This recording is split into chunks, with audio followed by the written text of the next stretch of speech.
a Florida Writer podcast, a discussion about writing and other things. Hello and welcome to another edition of the Florida Writer podcast with your host, Alison Nissen. And today I am lucky enough to be with Cindie Schooner-Ball. Cindie, could you give us a 60-second elevator pitch about who you are and what you write? Well, I have been an avid writer and reader since childhood. My career, I started out as one of two female firefighters in 1987, two women to make it. During that time, I progressed up the ranks from firefighter to driver engineer to lieutenant and retired as a captain and a paramedic as well. And in the course of all of those years, I served almost 30 years. People would ask me, what it was like to be a female firefighter. It was a constant question, in addition to the actual writing of calls, which I used to write about calls when I get back from them, the ones that kind of bothered me and stayed with me. And so at the end of my career, about 5 years before I retired, I just started writing, putting something together. And in the meantime, I was getting my associate's degree in fire science, and I had to have, I took an English composition course, 20,000 words, got an A, loved it, and it kind of reignited my love for writing that I had had since a child. So I'm happy to say I put it together, worked with an editor after I retired, and I published my first book last year called Sister in a Brotherhood. And I've gotten very good reviews, placed nationally in three different awards. And as a first-time author, it kind of said, well, I guess maybe this is a good second career for me, because I was lost when I retired from the fire service. I still have a lot of passion for it, want to help other young women and young men decide to take the plunge and go into civil service. And it was a wonderful career. So this is my way of doing that. And not sitting home, enjoying I enjoy my retirement. However, you need a purpose. And so this is kind of my second career. Well, fabulous. It sounds like you've been able to really take the experiences that you've had and use them to your advantage. I have. It took me a while to get my bearings, as far as, there's a lot of insecurity, particularly as a first-time potential author, of writing your innermost thoughts and then putting things together. And then, there's a lot of insecurity in that, because it's something that I had never done. Although I had been a reader since I was 4 years old. I've just devoured books. And so, and it was funny, because as an officer, as a paramedic, you have to describe your treatment, whether it's putting out a fire, putting out, or taking care of patients. And my reports were always so descriptive that people would say, my gosh, I can visualize it perfectly. You write so descriptively that I can see I can see the patient, what they look like, the fire, how it presented itself, the accident, what you came upon. And so all of those things, I just kind of reinforced that I thought, well, I'm going to go ahead and try this. And so I did. And I'm very happy that it was a long process. I worked with an editor for over a year, and push and pull and push and pull. And she made me a much better writer. So I'm lucky to say I took stories, worked with a great editor, and she helped me put together a professional book that is done well. Did you write true stories, or did you fictionalize the stories that you've experienced? They were true. They're true. Yes. No names are, there are no names to protect people, obviously, except for just a couple people. My husband's in the book, obviously. I met him on the job. But it talks about Sister in a Brotherhood, talks about it's a memoir with a purpose. I was a poor kid. My sister raised me from the age of 13, had lots of jobs, and had a boyfriend at 17. And I ended up helping him go through fire school and in the meantime, I had always been an athlete. And I always say, a job of the week club. I was in Fort Lauderdale. I did banking. I did all kinds of crazy things, which I describe in my book. But as a result of a very bad breakup, that prior to that, I would go to the firehouse, and his chief said to me, "You need to become a firefighter." And I said, "You're crazy." And so it kind of details my journey from that point on of being abruptly left in a 12-year relationship, which turned out to be the happiest thing that could have happened to me. I was older, but then thinking, what am I going to do with the rest of my life? I'm 28 years old. What am I going to do? I can't work. I don't want to be a bank teller. I don't want to be a waitress the rest of my life, and all of these different things. I modeled in my off days. And so because I was working out and that stuck in my head, I ended up going to the unemployment office and seeing a sign there, "If you're a Native American, call this number." And the thing that had hurt me most of my childhood, living in Northern Ohio at the time, turned out to be I call it the golden feather, and it's in my book. And it was basically a letter saying my great-great-grandfather was a full-blooded Mohawk Indian, couldn't read or write. His ex was notarized. Took that to the Seminole Indians, and I didn't have $100 to enroll in Fire Academy at the time. And they assisted me financially. And I never looked back. And so my career was, going to get my state fire certification. Then you test for a year at that point in time. All the different fire departments, they all have these tests. Took me a year. And then I got hired by Broward County, which is in Fort Lauderdale, and started my journey on, like I said, riding tailboard, sitting backwards on a fire truck. Never thought I'd be doing it, but it's the best career in it. And I hope to inspire other women to, not only for fire service, other male dominated professions, jump in, but I don't candy coat anything in the book. So there are, women need to be strong and draw their line in the sand when it comes to those things. That's very interesting. I think it's a phenomenal story, just the way you've described it right now. And the fact that you were 28, which is a little bit older. Mm-hmm. I don't know if it's older for someone to join the fire service at that time or not. But I always imagined it would be somebody more like 21. Right. Well, that was the thing. I was 28 when I started with getting my state of Florida fire certificate. That allows you to start testing. I got hired, I was 30. I tested for a year, and I turned 31 2 months later. So, oh my. Yes. And then I was an EMT, because that was like the golden goose back in the day. Broward Fire and Broward EMS were two separate entities. And to be an EMT, which was rare in those days, that was a bonus. So then a few years later, we merged. And in order to go up the promotional chain, which I always wanted to do, in the meantime, always going to school, you had to become a paramedic. So 15 years into my career as a firefighter EMT, I went to paramedic school and became a paramedic. And so it was, you have to be, I was motivated. I was really, really laser focused on what I wanted to accomplish. And I loved the career. It was passion.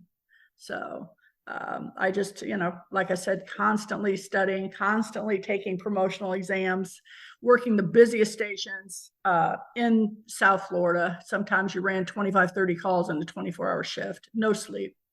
And then you just, it's all about you and your crew. And I was lucky enough to have learned from some extraordinary people, from old crusty chiefs that were a generation older than me, that kind of were, I think, bemused by a female, but I was strong, I was fit, in shape, could do the job. And, they saw that. And then when it came to commanding crews, I had a lot of respect. I had a lot of experience under my belt at that point, and made mistakes too. And I had people that were honest enough with me to tell me that when I screwed up as well. So. Well, you were fortunate enough to have gone back to school and had an English class that, inspired you, but then you had an editor that helped you shape your work. Yes. What advice would you give to individuals who want to share their story, but don't really know how to start? My advice is just start writing it. Do not worry about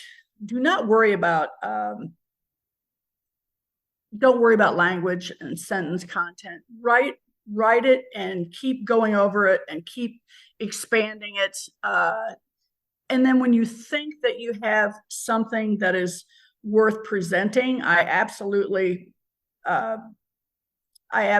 think you should look for an editor. I know a lot of people self-publish, but the editor, if you send out a query letter first and really do your research, because there's a lot of unscrupulous people out there, like every other profession, but that will they'll take your story and they'll ghostwrite it, or they'll just take your money and not do anything with it. So do your research. And I was lucky enough, it took me a couple of years because this lady was particularly very, very busy, had a lot of work.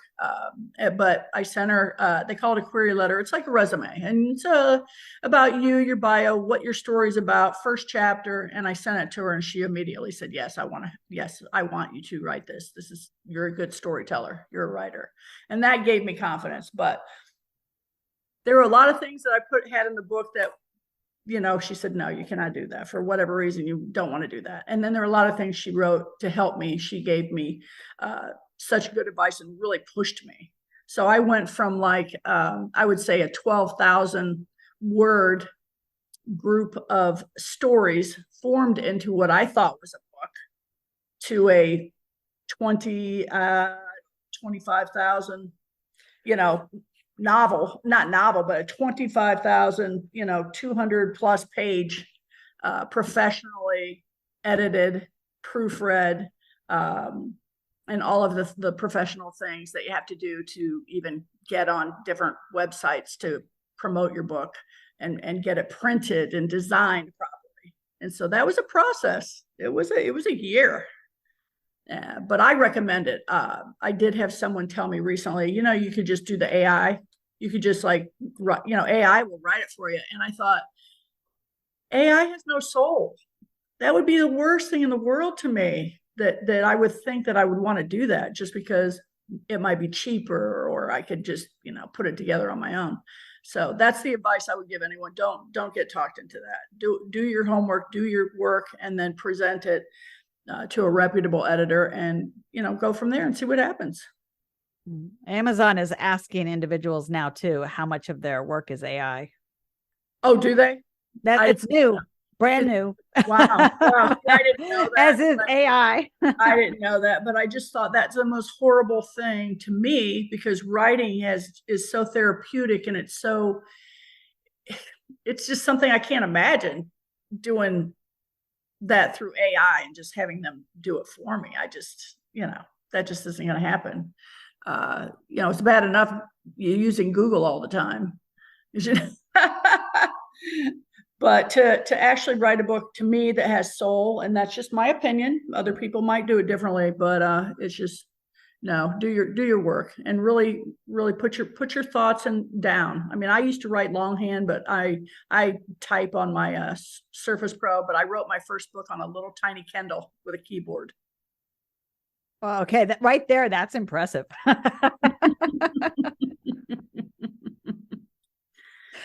So, that's how I did it.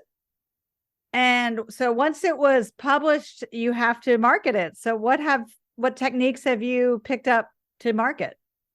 Well, it is out on Amazon. The first thing I did was we got a LinkedIn. I have a publicist, a young lady that I really, really like. I have a publicist that has helped me tremendously, and I started marketing it through, I thought, people that would be interested in my story, like fire engineering magazines. I had reached out to people that had podcasts that were fire rescue related. I reached out to local TV stations that that were interested in a female firefighter's story. I just reached out to the West Coast Florida, or West Coast Firefighters, Female Firefighters Alliance. It's huge. They kind of reached out to me, and we've been back and forth. That they have a bunch of they call probies. That's when you first get hired, your first year on, of females that are interested in the fire service. And so they received my books as well. And I might be starting to do some talks with them next year out west.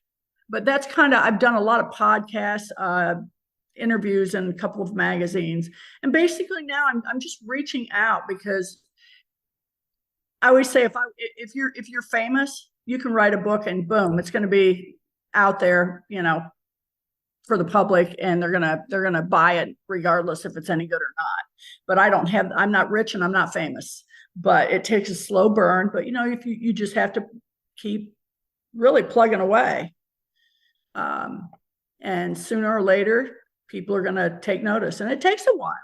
It doesn't happen overnight, in my opinion, at least with this book. I did win 2 finalist spots in bronze medal, actually, in a national indie writers book awards. The IPPY awards I won, and I've been in the Midwest book review that he gave me a very nice review. So, and now I'm reaching out to my younger publicist and Instagram. I had a book talker over in Edinburgh, Scotland, research my book and do a little presentation on it on her website. But so it's just kind of discovering all of these things, and then I'll watch TV and look at magazines and say, hey, can you send something out to these people? They might be interested. So that's the process. It's not easy. If you think this is what you want to do and that's your source of income, good luck.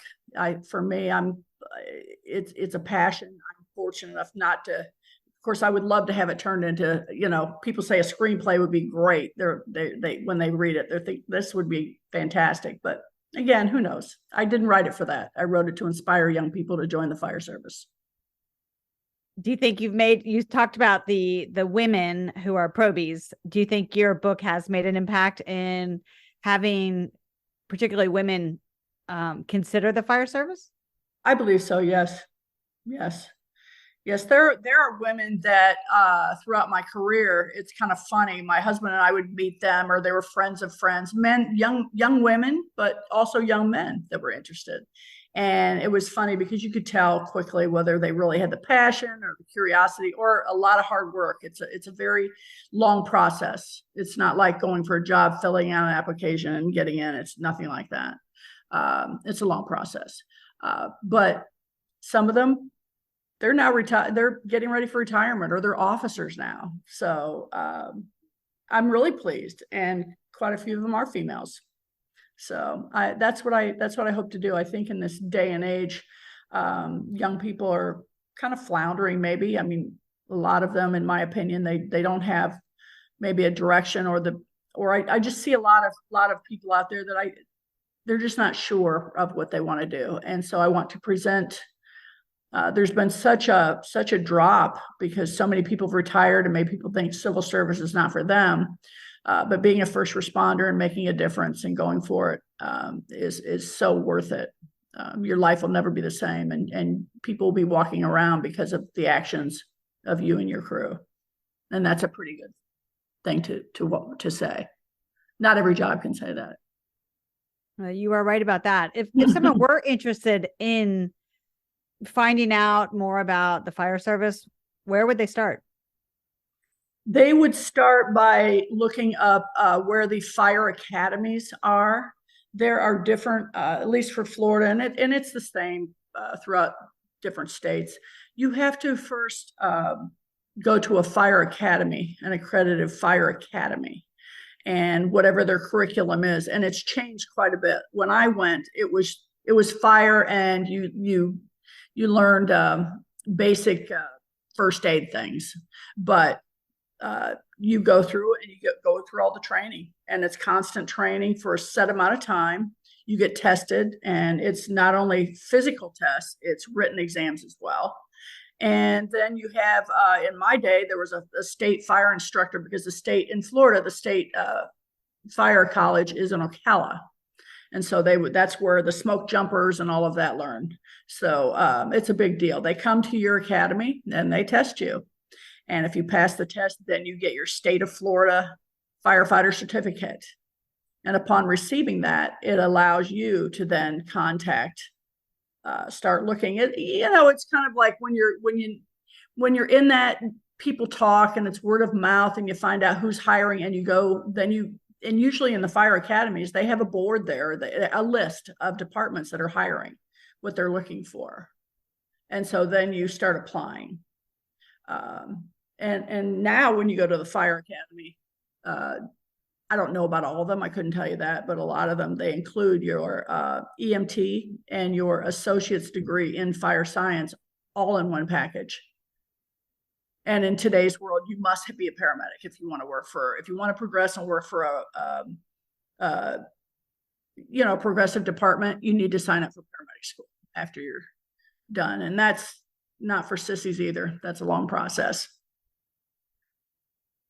Well, Cindie Schooner-Ball, how can people get in touch with you, learn more about you, your writing, your book, if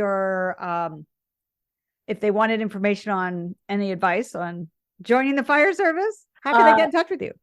Well, I do have a website, and it's Sister in a Brotherhood, www.sisterindabrotherhood.com. And that explains, tells my story, explains how to get in touch with me, as well as how to get in touch with my book.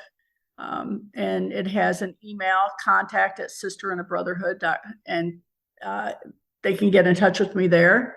And it's also on the book. So I'm very easy. I'm probably easy to find. And if anybody has any questions, would like any advice, are interested, they can contact me there. Well, Cindie, are you ready to switch to our rapid fire questions? Sure. Do you have any bumper stickers on your car? Yes.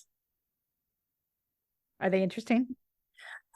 Well, I have a hippie multicolored German Shepherd on there because that's my dog. We don't have kids. We had fur kids, and I have a 3.5-year-old German Shepherd Chewy. So I have that on my car. Other than that, it's the IAFF sticker on my windshield, and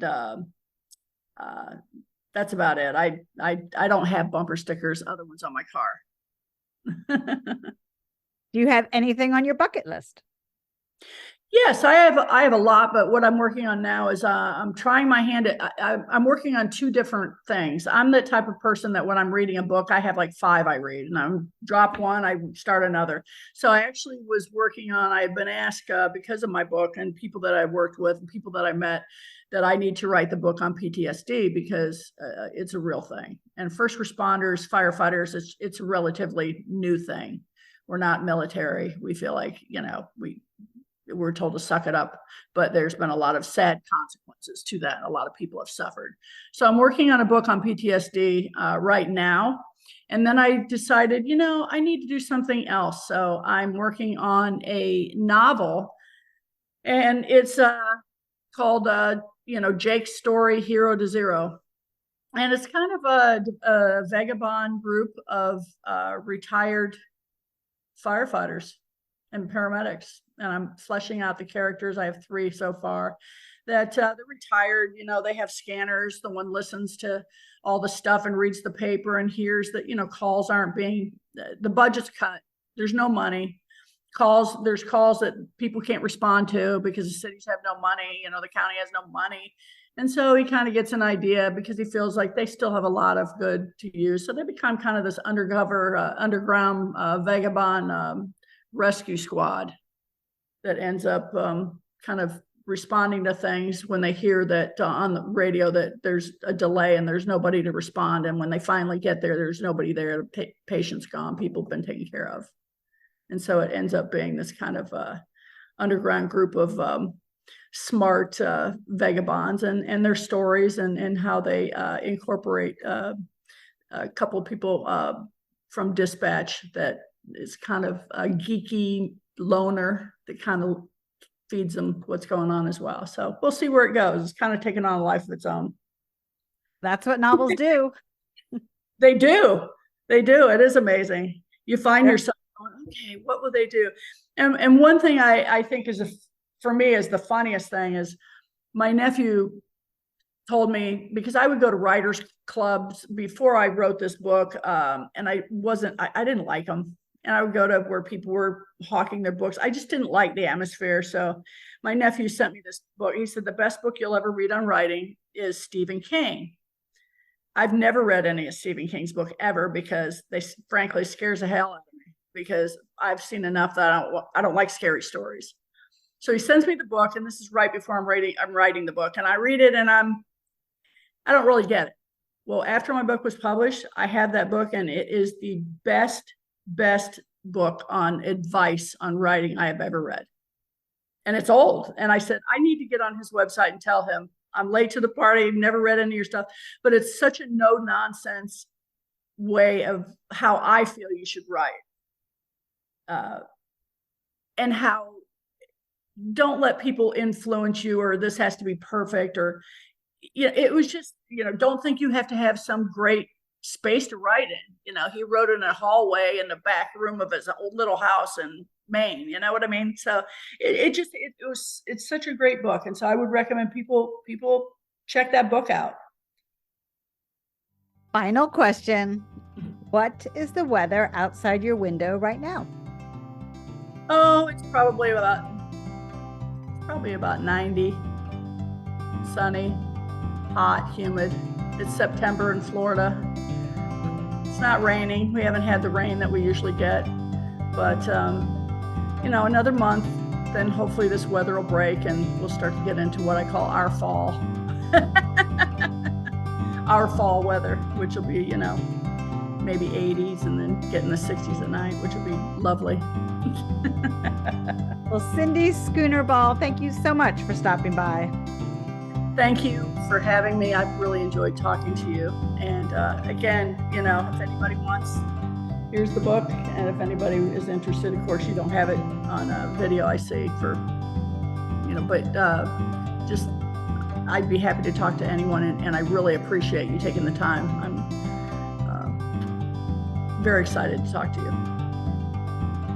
You have been listening to another edition of the Florida Writer Podcast with your host, Alison Nissen. Alison out. Ooh, we're all done. Thank you so much. Cindie Schooner-Ball is an award-winning author who began her career as a first responder with the fire service in the mid-1980s. She recognized early on that to succeed as both a firefighter and a woman in a mostly male workplace would require perseverance, grit, and the ability to command respect. Over her 3-decade career, she pushed herself to tackle new challenges and rise into leadership. She became an EMT and then a paramedic, while also earning a degree in fire science. When she finally achieved the rank of captain, she was the only woman in the induction ceremony. Now retired, she loves speaking to people about her experiences as a first responder and as a woman in a male-dominated industry. She lives with her husband, Mark, and their German Shepherd, Chewy, in Florida. To learn more, visit sisterinnabrotherhood.com. For more information about the Florida Writers Association, visit us at floridawriters.org. Until next time.